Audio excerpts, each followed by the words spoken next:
Colofón, un podcast de Fundación La Fuente. Un espacio para hablar de libros y lecturas. Conoceremos historias y métodos de escritores, ilustradores y editores.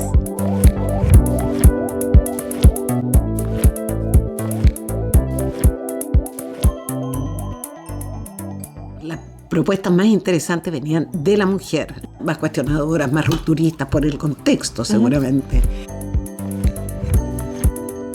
Hola, soy Carolina Ilino. En este capítulo de nuestro podcast tendré el honor de conversar con Marisol Vera, fundadora y directora de la editorial Cuarto Propio, que este 2024 cumple 40 años la editorial. Exactamente. ¿Estoy en lo correcto? Porque nació en 1984. O sea, Claro. Yo no podría decir exactamente porque esos tiempos eran un poco más difusos. Entonces, entre fin de 1984, comienzo de 1985, más bien situamos los orígenes para no ser mentirosa. ¿Pero significa algo ahora el 2024? ¿Tienen pensado hacer alguna conmemoración, celebración? Sí, mira, tenemos pensado ciertamente 40 años, son 40 años, es significativo. No solamente marcar esta ruta que nos ha permitido hacer este puente entre tanta reflexión y tanta creación que nos interesaba hacer llegar a la gente y las personas, sino también porque en proyecto está la derivación de la editorial en una fundación que desde el amplio rango de temas que ha ido cubriendo se centre en la mujer. Entonces también son dos cosas, una celebración de un hito que abarcó estos 40 años y su productividad en esta fundación que estamos preparando. Bueno, nosotros estamos grabando este podcast acá en la biblioteca de la Fundación La Fuente, acá presencialmente, y la idea de esta temporada es conocer, explorar el trabajo de la edición. Un poco para empezar con algo concreto, ¿en qué estás ahora esta semana? ¿En qué estás trabajando esta semana, estos días? Mira, esta semana estoy presentando libros. Acabamos de presentar el libro de una tremenda poeta que tiene hoy 96 años, que vivió en México, desarrolló una carrera muy valorada durante todo ese tiempo allá por el exilio. Volvió y editamos su poesía total. Ella se llama Eliana Albala, maravillosa. Te la menciono porque es una de las cosas que acabamos de hacer. Y es bien emblemático de lo que es el trabajo de la editorial, que tiene que ver no solamente por una parte, y Eliana lo refleja muy bien, el rescate de voces que no han encontrado su camino dentro de un mainstream que privilegia más bien condiciones mercantiles por sobre condiciones de apreciación cultural. Y un poco responde a eso. Por otro lado, estoy en la preparación de los libros que quiero ver si es posible que el Fondo de Cultura nos ayude a publicar, que tiene que ver con la reedición de libros emblemáticos que significaron un cambio paradigmático muy importante en el campo de la reflexión y la literatura en los 80. Y que van a ser parte de la celebración de los 40 años de la editorial. Eso son como las dos cosas en que estaba la semana pasada y estaré hasta fin de mes. Si quieres, entremos al tiro entonces en un poco cuáles son esas reediciones, cuáles son esos libros emblemáticos y qué es lo que han significado para ti como editora, para la editorial y también para ti como en tu trabajo personal.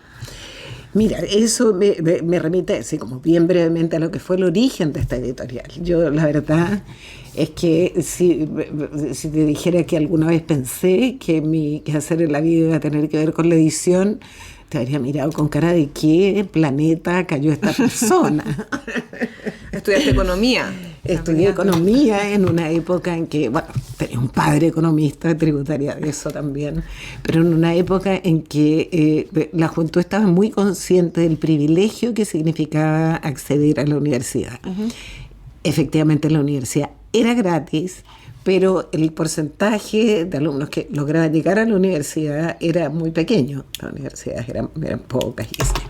Entonces, nos formamos, toda mi generación, te diría yo, con la conciencia de que era un privilegio que conllevaba obligaciones, y esa obligación era devolver en servicio a tu comunidad lo que tú habías aprendido. Y en ese entonces la economía se suponía que era el motor transformador del mundo.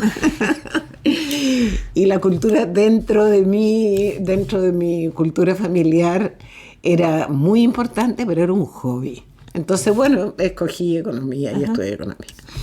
Las cosas, como es, transformaron enteramente este camino que yo había imaginado. Y en dictadura, mi mayor conexión yo viví fuera de Chile varios años antes de eso, por razones familiares. Pero cuando volví, mi conexión inmediata fue con lo que estaba sucediendo en el mundo de la cultura como manifestación de llamado de atención a la necesidad de reconstituirnos en seres pensantes, creativos y no meros objetos de persecución. Entonces, desde la literatura, desde las artes visuales, es donde eso estaba sucediendo, fundamentalmente. Y empecé a incorporarme a las actividades a partir de en la misma universidad. Cuando me reintegré en Chile a la universidad, estaba la ACU, que era la Agrupación Cultural Universitaria, que era un reducto bastante curioso, en el sentido de que no había sido tocado por la represión de la misma manera que todas las otras actividades culturales. Yo creo porque no se dieron cuenta nomás. Era un espacio que permitía la reunión de gente que estaba pensando, creando, desde un espacio bien político en el sentido más amplio de la palabra. Es decir, no te puedo decir que en ese momento lo que primaba, es decir, la política era concebida como la gran política, es decir, que estamos frente a una situación que requiere nuestra manifestación como seres humanos, como creadores, como sujetos de derecho, en fin, y cómo vamos haciendo a partir de eso, y eso es...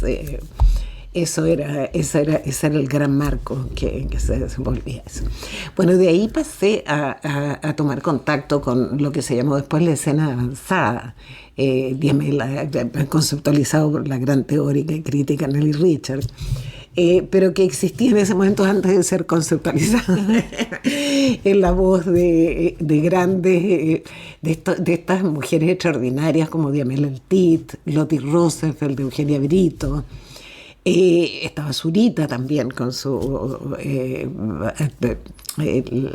Anteparaíso, que estaban a partir de un trabajo distinto en que todo se tomaba el cuerpo como soporte para el desarrollo de la reflexión, de la reflexión y la resignificación de las palabras que habían perdido sentido, es decir, dentro de una dictadura represiva donde pensar era peligroso, donde se hablaba del amor a la patria para asesinar gente, en fin.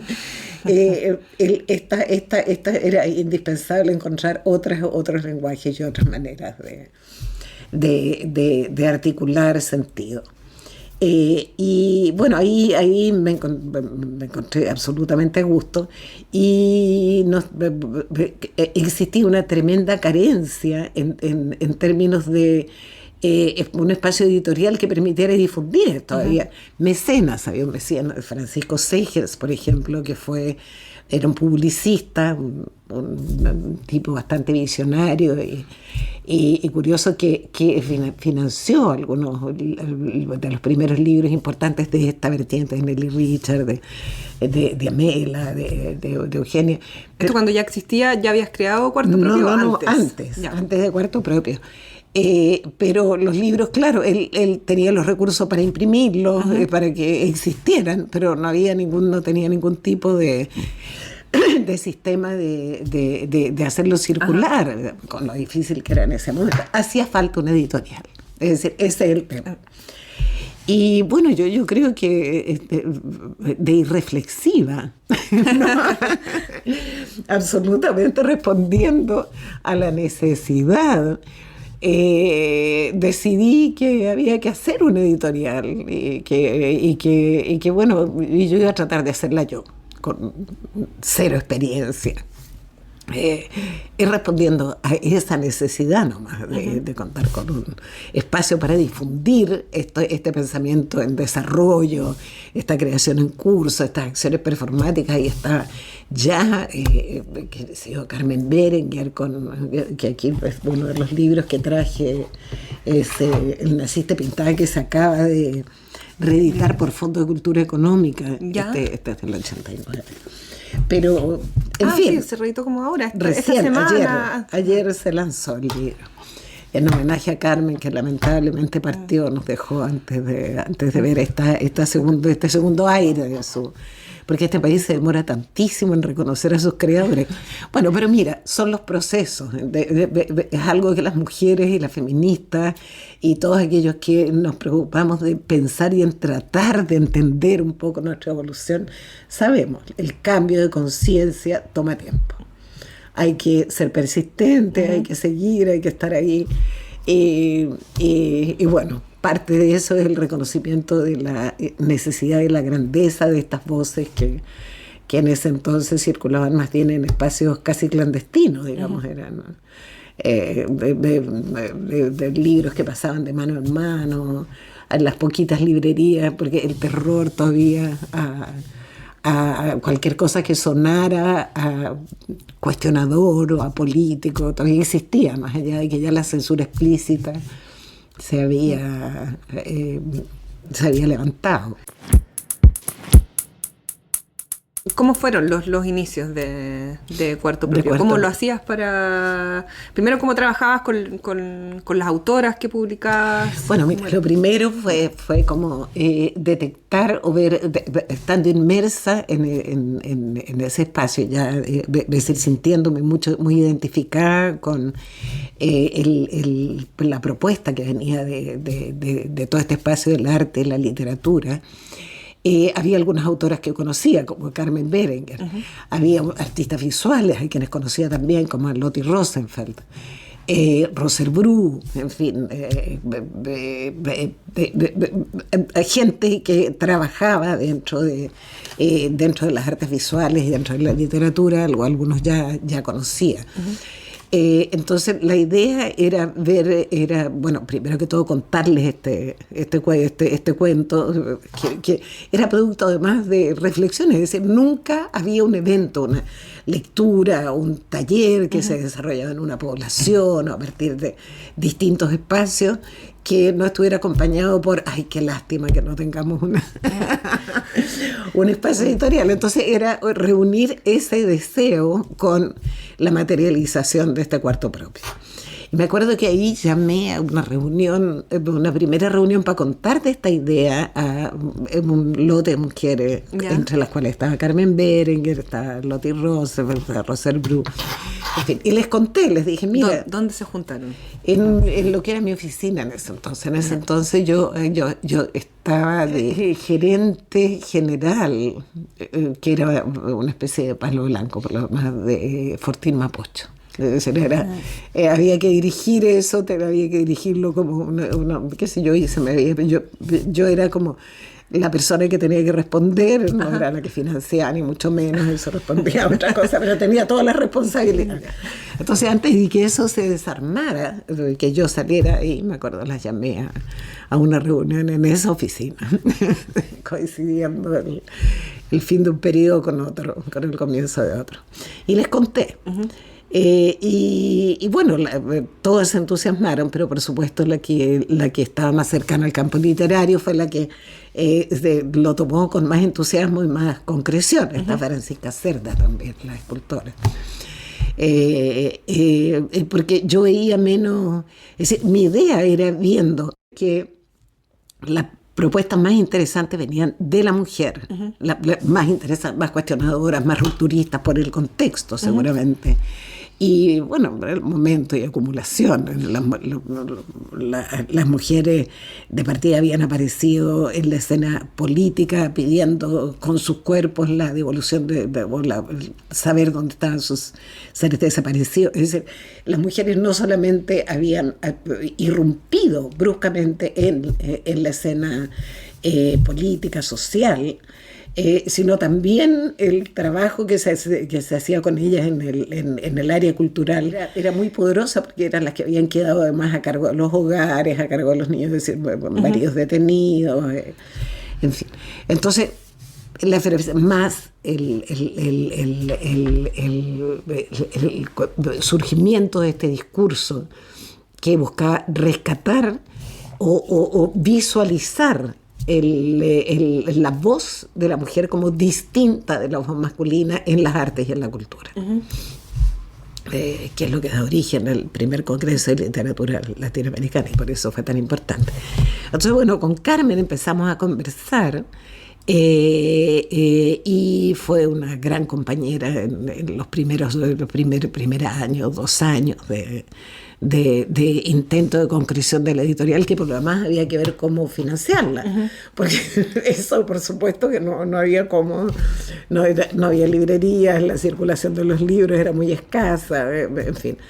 Entonces, bueno, finalmente ella como creadora, su mayor aporte eran sus libros, entonces así fue como publicamos a Media Asta, en el 89 creo que fue la publicación de Media Asta. Ella ya había publicado Bobby Sands de Fallece en el Muro, en consecuencia yo conocía su discurso.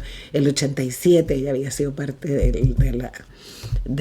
fue creo una de las creadoras y organizadoras del encuentro de literatura femenina latinoamericana, de origen a escribir en los bordes. Entonces era como una de las voces. ¿Y en el Congreso tú también participaste como oyente? Exclusivamente como oyente, porque estaba recién como haciendo esta transición entre la economista dedicada a tratar de ayudar a organizar a las mujeres dentro de los nuevos esquemas de trabajo, laborales. En fin, todavía no abandonaba mi cabeza de economía, más allá de que... Entonces, yo la verdad es que me fui incorporando más tarde a la parte más activa, a partir, efectivamente, después de la publicación del libro del Congreso, y de mi amistad con Julieta Kirwood, con Diamela, con Nelly, con ese lotecito excepcional que en realidad fue el que me aterrizó mis inquietudes, mi sentido de identidad, que eran más bien emocionales o performaciones. Es decir, ahí era donde yo sentía que había una posibilidad de manifestarse como me parecía necesario. Los primeros libros fueron de ahí, que también que me interesaba mucho descentralizar, porque había perdón, uno de los primeros libros fue el de una pobladora, Victoria Aguilera, libro de poesía que se llamó Hacer de la noche día, que es uno de los que pretendo reeditar ahora dentro de estos 40 años, que surgió de un taller que dirigían Diamela y Loti en la población, en este momento no me acuerdo cuál, pero que bueno, era uno de los primeros productos concretos del trabajo con las mujeres pobladoras, un libro precioso. Y eso entonces me interesaba, aparte de descentralizar, es sacar de los grupos más bien elitarios, solamente intelectuales, sino ir viendo dónde estaba produciéndose toda esta nueva elaboración de realidad, de sentido de palabras, en fin, también regiones. Entonces en Valparaíso me encontré con una poeta, artista, Catalina Lafert, que había pintado los muros, había recorrido los cerros de Valparaíso, invitando a los habitantes, sobre todo jóvenes, a pintar poemas que ella estaba creando en ese entonces. Entonces me parecía un gesto maravilloso. Bueno, entonces esas cosas empecé a hacer. ¿Y cómo lo financié al principio? Bueno, había creado esta productora gráfica, porque no se podía constituir una editorial con facilidad. Te cuestionaban, te dejaban esperar unos meses, en fin, no se podía. Entonces el truco era constituir una empresa con giro comercial que ofreciera servicios gráficos. Entonces estaba eso y ofrecíamos servicios gráficos de ese entonces, con las máquinas de impresión. Era toda la parte preprensa. No era impresión. Era la parte preprensa, diseño, de tipografías, de producción de originales, para publicidad, para otras cosas. ¿Y eso le servía también para financiar? O sea, no era solamente eso al principio fue lo que ayudó a financiar los primeros libros. Pero luego eso se hizo absolutamente insuficiente, porque fue un periodo en los 80, finales de los 80, hubo un gran auge de este amor por el mercadeo, la publicidad, qué sé yo, todo lo más. Acuérdate que había grandes artistas que sobrevivían vendiendo sus servicios a la publicidad para poder financiar sus actividades artísticas. Fue un periodo corto y no duró demasiado. Entonces ahí claro, me di cuenta que para que el esfuerzo fuera sustentable, ahí sí la cabeza económica me sirvió. Había que ver algo algún producto, algo que permitiera generar ingresos independientes de los libros para poder dedicarlo a los libros. Uh-huh. Y ahí desenterré una agenda que se llamó la Agenda Click. ¿Tú la conociste? La conocí, sí.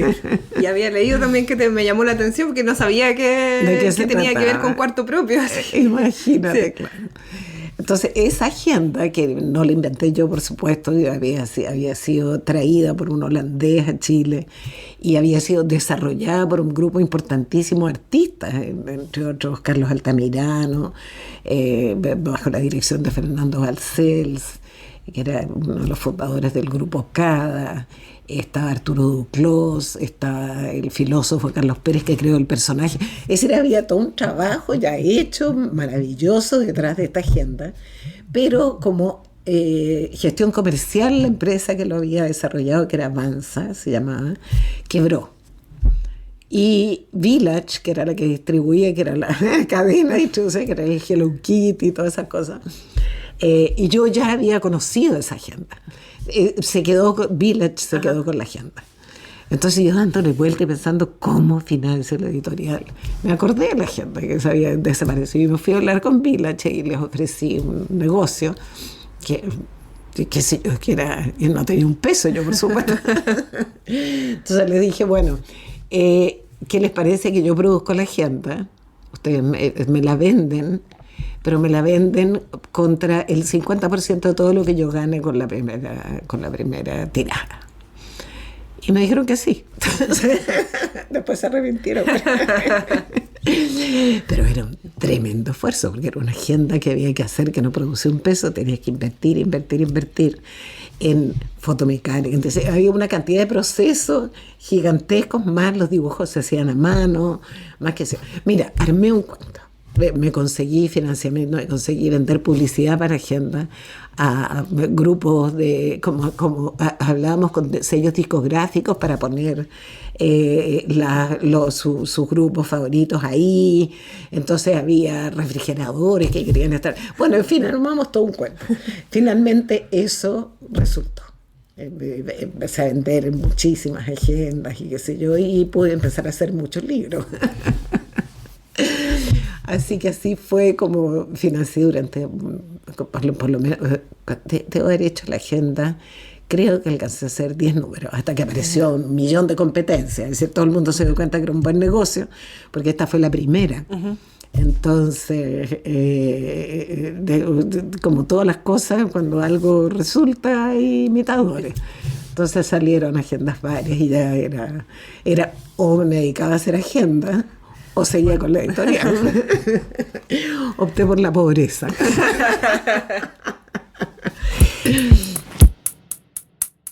Y ¿cómo? Porque en esa época no existían otras editoriales independientes, entonces era muy distinto el escenario a lo que es ahora. Exacto. Entonces, ¿cómo viviste este cambio? Entonces, ¿ha sido un cambio de a poquito o en algún momento empezaron a irrumpir otras editoriales? Ha sido un cambio paulatino y es una pregunta súper interesante, porque en verdad la transición ha sido de dulce y de grasa. Durante todo el primer tiempo, él publica los primeros años de la editorial, te diría yo, hasta mediados de los fines de los 80, mediados de los 90. La publicación era concebida tanto por autores y autoras como por la editorial, como, ¿qué te diría yo? Casi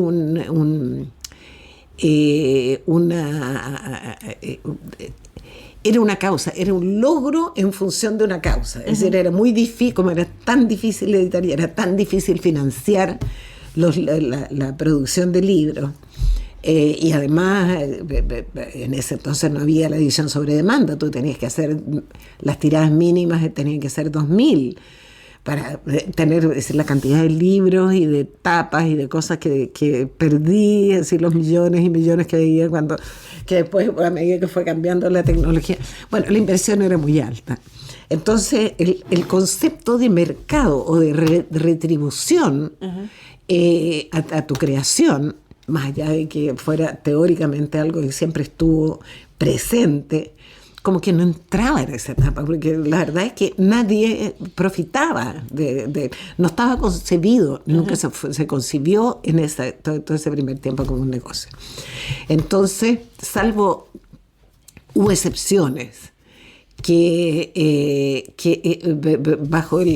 fue la época, fines de los 80, en que irrumpe la nueva narrativa latinoamericana en el mundo, con Carmen Balcells y qué sé yo, y con ello la ilusión de que te puedes hacer rico, es decir, de que el mercado entra al espacio de la creación y de circulación cultural, como muy bruscamente. Entonces, hubo algunas manifestaciones de ¿por qué no soy bestseller? ¿Dónde están mis derechos de autor, mis retribuciones? ¿Qué es lo justo? Dice que no solo que era novedad y no había ni derechos ni ventas, es decir, había solo pérdidas, que había que financiar con otras cosas. Entonces fue un tránsito que yo te diría como que de repente con momentos desagradables. Pero en la medida que empieza a normalizarse un poco más la situación ya después del fin de la dictadura, comienzo de la transición a la democracia, abrirse un poco el país culturalmente hacia el exterior, porque había estado totalmente cortadas las relaciones de intercambio con el resto del mundo, y empiezan a surgir las editoriales independientes mucho después.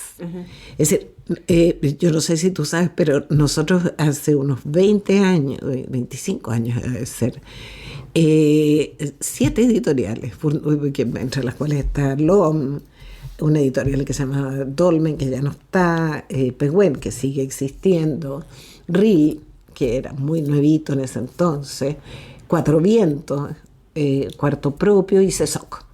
Fundamos la Asociación de Editores Independientes. 7 editoriales. Que es hoy Editoriales de Chile. Que hoy es Editoriales de Chile, y de los 7 originales, hoy día tiene más de 140 editores. El crecimiento exponencial increíble que se ha producido en los últimos 10 años. Es muy nuevo. Entonces, el surgimiento paulatino de estas otras editoriales independientes fue algo muy deseado y muy buscado por nosotros. Es decir, la incapacidad de dar cuenta de tanto la producción nacional como los intercambios con otros países, poder traer autores de afuera, que sé yo, todo lo más. Era evidente que cómo 7 pelagatos como nosotros íbamos a poder dar cuenta de esto. Era necesario reactivar el mundo editorial en Chile. Y en consecuencia, como asociación empezamos a trabajar muy activamente junto con Regina Rodríguez en ProChile, que fue la gran auspiciadora del mundo editorial en desarrollo en ese entonces. Para incidir en políticas públicas, es decir, que se repusiera o formular una primera política del libro de la lectura, de fomento del libro de la lectura, que se independizara o que permitiera que los fondos concursales, que son meros instrumentos al desarrollo en función de una política que, si no existe, termina siendo errático, competitivo, fundamental. Es decir, toda la gente que en el mundo creativo postula fondos porque es la única forma de poder, no sé, de alguna manera concretar trabajos en el área del cine, de la literatura, de creación y qué sé yo. Pero la falta de un marco político y recrear el ecosistema del libro, que es lo que había desaparecido, que va desde el autor hasta el lector, y pasa por librerías, editores, distribuidores, librerías, en fin. Empezamos a trabajar fuertemente en eso, y eso yo estoy muy contenta. Yo siento que ha sido muy importante la contribución que todo este grupo de gente hizo a la reactivación del mundo editorial en nuestro país en beneficio de los lectores.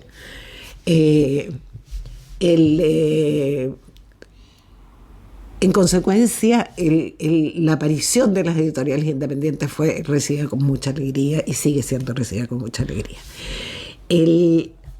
Seguimos pensando, o yo sigo pensando y sigo constatando, que el problema fundamental ahora ya no está en la producción de libros. Hoy día producir libros es como el cine. Es decir, hablaba con un gran cineasta, decía la diferencia entre cómo era hacer películas al comienzo y cómo es ahora, que voy a ir con mi es decir, de costo, de todo lo demás, es gigantesca. Bueno, lo mismo pasa en la edición. Para producir libros, tu costo ha disminuido muchísimo, porque ya no tienes que hacer 2.000 ejemplares, ya las máquinas, en fin, todo se ha simplificado. Pero el tope es cómo haces visible los libros que tienes. Este país ha ido... ¿cómo se llama? Cuando se va achicando, se va minimizando hasta el absurdo los espacios de crítica, de comentarios de libros, de qué sé yo. No hay prensa escrita que sea capaz de tomarlos, y todo, afortunadamente, entre podcast y las redes sociales y todo lo demás. Pero no hay revistas culturales, literarias, suplementos, en fin. No, han ido desapareciendo. Es patético. Sí, Yo creo que somos de los pocos países del mundo donde en los que esta retroalimentación de la crítica no existe. Entonces, entramos al supermercado de las pistas digitales en función de darnos a conocer, y eso es también segregador, porque la gente que tiene acceso por cultura, por acceso y por todo lo demás a estos productos es también de ciertos sectores. Es decir, es muy difícil, no por falta de interés, sino porque si no tienes nada a la vista que te lleve, a que te conduzca. Es como entrar a un tremendo mall. Sí, no, sin saber qué buscar, por dónde. Sí. Exacto. Entonces, la falta de una política ha sido nuestra estrella. O el trabajo por esta política del libro en la que venimos insistiendo y trabajando. Bueno, ahora se reactivaron las mesas de discusión de las políticas del libro, y hay mucha más gente interesada en participar y más instituciones, pero ha costado mucho, que el concepto es demasiado mercantil todavía, es un subproducto del concepto de mercado, yo creo, porque a mí me parece insólito que el Ministerio de Educación no haya tenido una participación activa dentro de la formación de la política del libro y la lectura, por ejemplo. Es decir, ha sido de los grandes ausentes, ha costado muchísimo que esté presente. Entonces es como esta locura de segregación que te lleva a pensar que algunas actividades son competencia exclusiva tuya, que no tienen nada que ver con lo del lado, y hemos perdido el sentido de red, de que estamos todos vinculados, que el fomento de la lectura, que el animador de la lectura, que el editor, que se preocupa que la biblioteca, estamos interconectados, y que es lo que hace posible que aparezca la lucecita que te permite buscar en este metafórico supermercado. ¿Cómo ha cambiado el trabajo tuyo como editora con este cambio, con cómo ha cambiado este ecosistema gracias a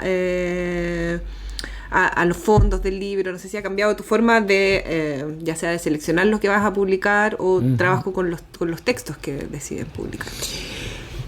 Mira, yo creo que desde el punto de vista de mi trabajo particular y consecuente con el paso de los años, lo que ha hecho es permitirme focalizar. Es decir, mientras Cuarto Propio era una especie de rara avis dentro de un espacio editorial que tenía otras manifestaciones muy interesantes, como las de LOM, Ediciones Open Web, que tenían focos específicos. Cuarto Propio estaba anclado en esta mirada más bien propia del feminismo, que es una mirada integradora, para quien los diversos géneros, desde la performance, las artes visuales, la literatura, la reflexión crítica, en fin, todos forman parte de un sistema que es necesario mantener activo para pensarnos y repensarnos en este mundo cambiante y vincularnos con el resto, con nuestros pares en otros lados. Entonces, la cantidad o la diversidad que abarcó Cuarto Propio, que fue desde, no sé, en un momento en el que el cine, el documental era fundamental. Abrimos una colección de cine documentales, reflexión sobre cine documental, que era súper importante. Antes fue la performance o la crítica cultural, el feminismo, el género, en fin. Entonces, bueno, hay varias editoriales que maravillosamente han ido focalizando y tomando algunos de estos temas. En consecuencia, me siento más libre para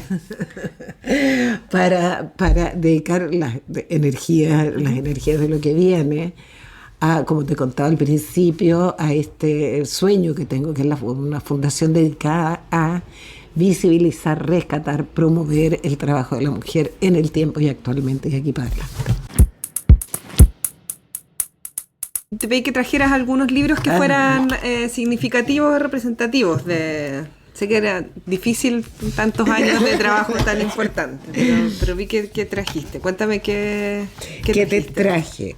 Mira, traje un libro que es absolutamente emblemático de lo que ha sido el trabajo de Cuarto Propio y que marca el comienzo de esta mirada más sistemática sobre las producciones que hemos ido publicando a lo largo del tiempo, desde esta mirada de mujer feminista consciente, que por cierto no solamente se ha ocupado de las producciones de mujeres, sino de todo aquel pensamiento que tiene que ver con de exclusiones, pueblos originarios, género, en fin, cine, arte visual.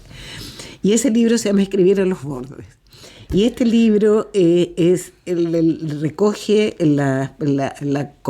una compilación de las ponencias presentadas en este primer congreso de literatura femenina internacional que se desarrolló en 1987 en Chile en plena dictadura.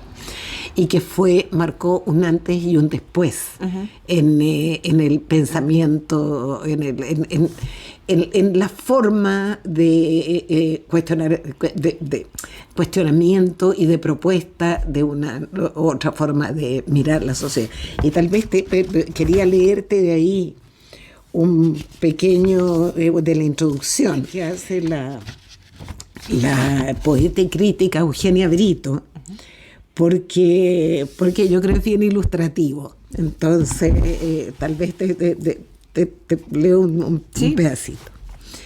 Nos dice Eugenia Brito introduciendo este libro: no fue casual que un pensamiento sobre la relación entre la mujer, la escritura y el poder hubiera surgido justamente en un país dominado por una tiranía, y que ese pensamiento hubiera emanado de las mujeres que ocupan el lugar más resistido de esa tiranía, la escritura. Conocido de todos es que la historia de la mujer escritora es una historia de lenta ganancia, lo que ha marcado a menudo en forma trágica la existencia de la mujer que escribe. Porque escribir en el verdadero sentido de la palabra, que no es otro que desarrollar espacios mentales, es un acto político, que significa despojar al sistema del más querido de sus estamentos de dominación. El lenguaje como medio de informar, significar, comprender, dominar la realidad. Yo creo que ese párrafo deja como bastante claro lo que fue, ¿sí te parece? El espíritu que animó al Congreso y lo que provocó en ese momento. Y no solamente en Chile, a este Congreso vino gente de diversas partes del mundo, de Estados Unidos, de España, vino Josefina Ludmer, vinieron grandes pensadoras y pensadores a participar en este reprocesamiento que partió del cuestionamiento de ¿existe o no existe una escritura femenina? Y tú me contabas que habías ido al Congreso, habías estado como oyente. ¿Cómo llegaste de eso a hacer este libro? Bueno, de ahí, por supuesto, a partir de ese Congreso también estreché lazos rápidamente con sus organizadoras, Nelly Richard, ya habíamos tenido intercambios a partir de sus quehaceres. Ya no sé, a mí me había marcado profundamente el trabajo visual de Lottie Rosenfeld, estas cruces en el pavimento, el libro de Diamel El Tit Lumpérica, que para mí fue epifánico, el trabajo creativo y reflexivo de Eugenia Brito, Raquel Olea.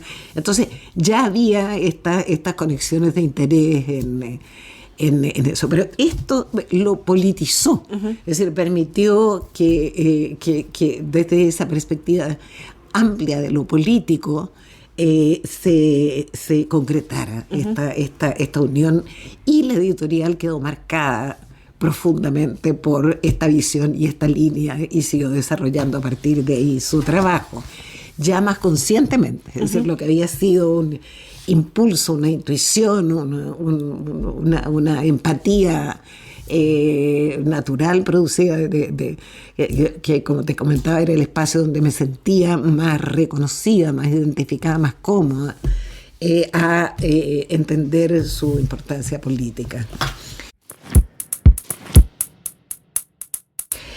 ¿Qué otros libros? De ahí te traje de la misma Eugenia Brito otro libro que es fundamental para entender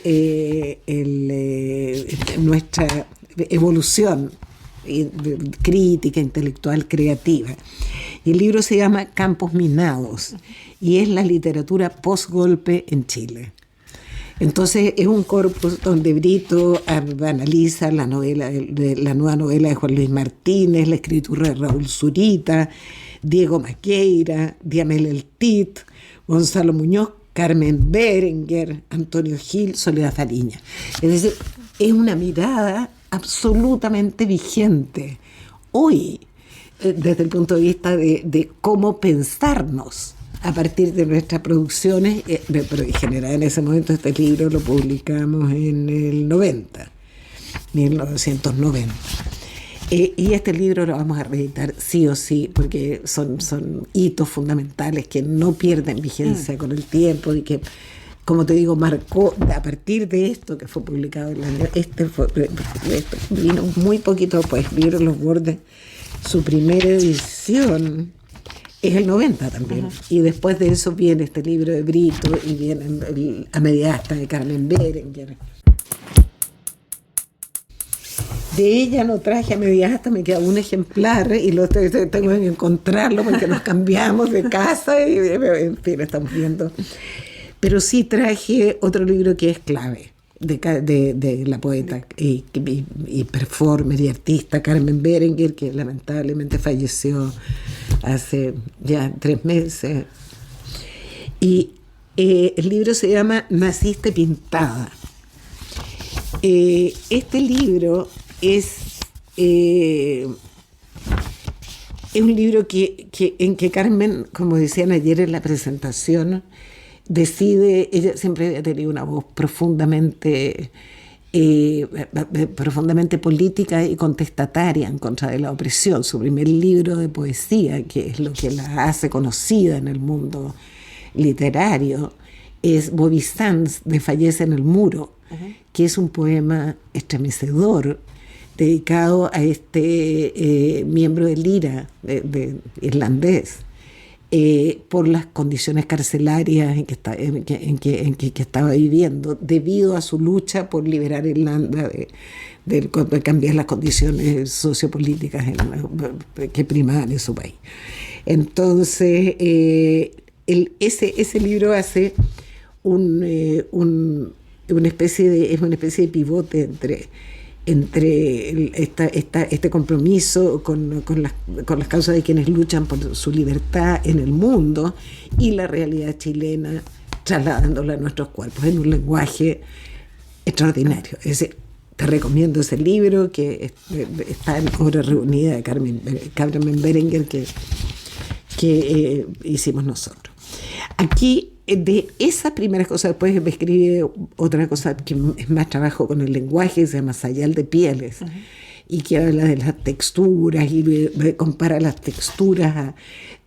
Siempre está relacionado a procesos que se están produciendo en nuestra sociedad de partida contra la pátina superficial del consumo que incentiva el sistema neoliberal, el sistema de mercado, en fin. Y aquí se mete con todo en eso, sistematiza y como que concreta una apuesta que pasa desde, bueno, mira el epígrafe: a río revuelto, ganancia de cadáveres. Cuando el río suena, lleva cadáveres. Y entra y de Mercedes Sosa, ahí esta noche se puede. La poesía ha sido algo bien significativo, importante para Cuarto Pro. Es que la poesía... hay poetas que han sido clave en la afirmación de este cambio de paradigma. Poetas como Soledad Fariña, como Eugenio Brito, como Carmen Berenguer, Gedi Navarro, de fuera Verónica Sonde, que trabajan dando otro significado al cuerpo, al cuerpo inserto en una sola. La escritura es sexuada, y nuestra aparición en este mundo y nuestra presencia en este mundo es sexuada también. Tenemos cosas que decir y las decimos. Y la poesía recoge mucho de eso. En narrativa, el mayor exponente de esto ha sido Diamela. Sin duda, y desde el punto de vista de reflexión crítica, Nelly Richard. Entonces, sí, claro, la poesía es clave, y una poesía que desborda sus márgenes de manera permanente, como es lo que hace Carmen. Ella es performer, Es decir, todavía tengo en la retina su recitación en Plaza Dignidad, en días o cuando tuvo cáncer y hace una performance de su pérdida de cabello, también vinculándola a las pérdidas esenciales que hemos ido sufriendo durante todo este tiempo. Entonces, esas voces poéticas que me interesan muchísimo son materia de cuarto propio. ¿Quieres leer algo de Carmen para terminar? Voy a leer un textito breve aquí, que parte diciendo: me crié, es un poco autobiográfico. Ella crea en este libro un personaje, un alter Carmen, que se llama Brenda, y que es una prostituta en Valparaíso del Cerro. Entonces, desde Brenda o Carmen es este párrafo. Me crié en el seno de puras mujeres, mi abuela, mi madre y ahora mi hija. Pero antes estaba mi bisabuela, que fue contada por mi abuela, que era contada por mi madre. De chiquita aprendí a ganarme mi pan y eso me hizo independiente. No conocí la imagen de un hombre dentro de la casa, solo el retrato que hizo mi madre de mi abuela y del abuelo. Cuenta de la abuela que el abuelo se fue un día y no lo volvió a ver más. Dicen que era un bohemio, como se dice la oveja negra, que llegó al campo a pata pelá y como los vieron conversando, el bisabuelo lo vistió, le compró zapatos y los casaron. Así se hacía en esos tiempos. Después se fue como vino y nunca más se habló de él. Ahora, es como... sí, la abuelita más antigua, en fin. También como espacio metafórico me parece bien relevante este cuento, porque es esa la realidad a la que apela, desde la cual surge este otro discurso en esta realidad que es tan común en Chile. Uh-huh. No solamente en los sectores más vulnerables, sino como se ha extendido urbe. Muchas gracias, Marisol, por tus lecturas y por contarnos tu experiencia. No, muchas gracias a ti. Es bonito, siempre es hermoso revivir con entusiasmo, el entusiasmo que tuvimos y que sigo teniendo. Sí, sigues teniendo. Esto fue Colofón, un podcast de Fundación La Fuente.